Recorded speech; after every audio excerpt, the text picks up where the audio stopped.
साताऱ्यातल्या राजकारणावरून एकनाथ शिंदेंनी नाराजी व्यक्त केली आहे। साताऱ्यात जे घडलं ते खालच्या पातळीचं राजकारण असल्याचं शिंदेंनी म्हटलंय। आमच्या वाट्याला याल तर सोडणार नाही। साताऱ्यातल्या राजकारणावरून एकनाथ शिंदेंनी हा इशारा देखील दिलाय।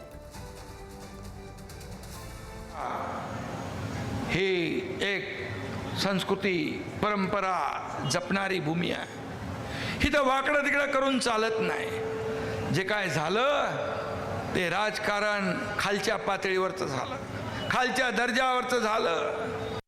मी आज जास्त काय बोलत नाही। योग्य वेळी मी सगळं बोलेन, कारण मला आपल्याला माहित आहे हा एकनाथ शिंदे साताऱ्याचा सुपुत्र आहे। स्वभावाला रोकटोक आहे, हिशोबाला चोख आहे। आणि पहले तो मैं किसी को छेड़ता नहीं, लेकिन किसी ने छेड़ा तो मैं उसको छोड़ता नहीं।